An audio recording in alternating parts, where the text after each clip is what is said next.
Have you ever stood in a place where the earth itself seems to scream? Deep in Nigeria's Niger Delta lies Ogoni land, a lush maze of rivers and mangrove forests where the air should smell of salt and rain, but for decades has carried the bitter scent of burning crude. Here, the soil bleeds black, and the night sky glows with flames from endless gas flares. This is no ordinary land. It is a battlefield disguised as paradise, and its people have dared to challenge the powers that feed on its wealth. Oil was discovered in the Niger Delta in the late 1950s, and the Shell Petroleum Development Company of Nigeria quickly laced Ogoni territory with pipelines and wellheads. Villages such as Bodo, Ben, Kar, and the traditional capital Bori watched their farmlands soar and their drinking water turn sleek with oil. Billions of dollars poured into government coffers, but the Ogoni villages received only poisoned fields, broken schools, and sicknesses. By 1990, the patience of the Ogoni was gone.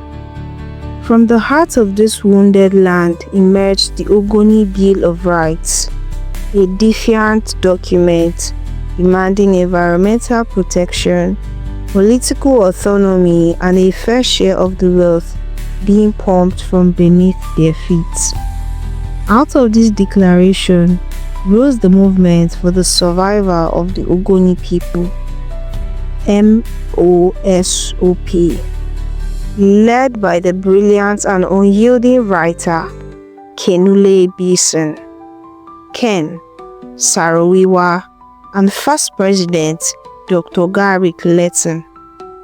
Saro-Wiwa's words thunder through Kana, Gokana, Tai, and Eleme, carrying a promise of peaceful resistance, but an iron refusal to be erased. The warning signs of state violence were already written in blood.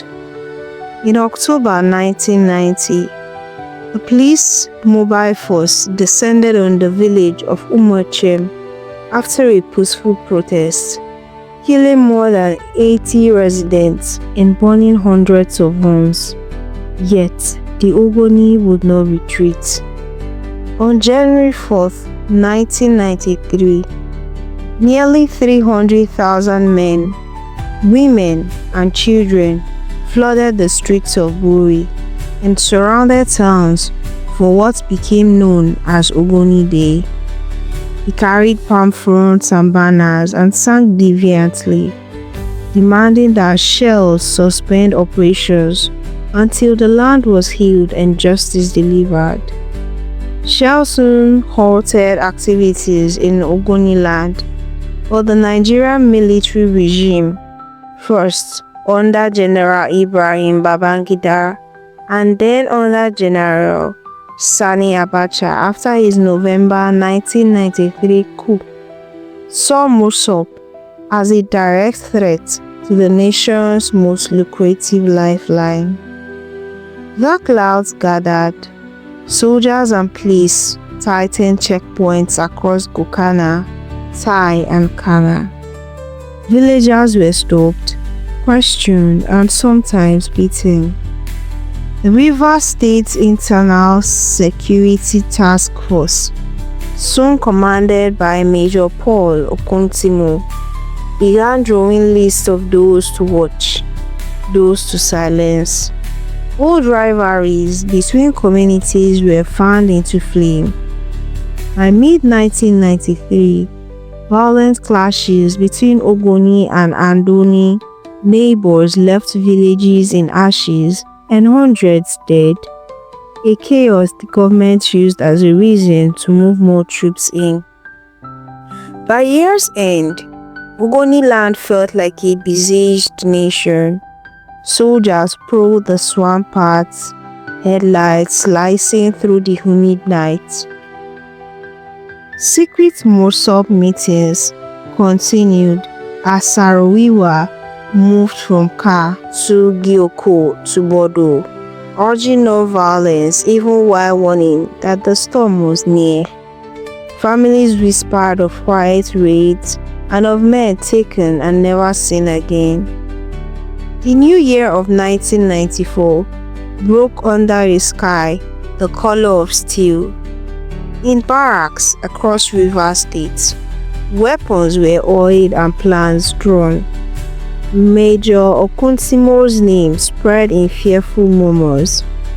The government called it peacekeeping. The Ogoni people knew it was the prelude to war. And so the stage was set. A proud nation of farmers and fishermen, armed only with words and unshakable resolve, stood against a government in an oil empire with endless guns and a bottomless thirst for crude. What came next would stain the creeks and echo across the world. This is only the beginning. In episode 2, we follow the first night raids, the soldiers' assault on quiet villages, and the brutal campaign that turned Ogoni land into a battlefield. If you like us to bring you more shocking dark Africa stories, don't forget to like, share and subscribe to this YouTube channel. Turn on your notification bell to be notified anytime, any day, whenever we drop our new stories.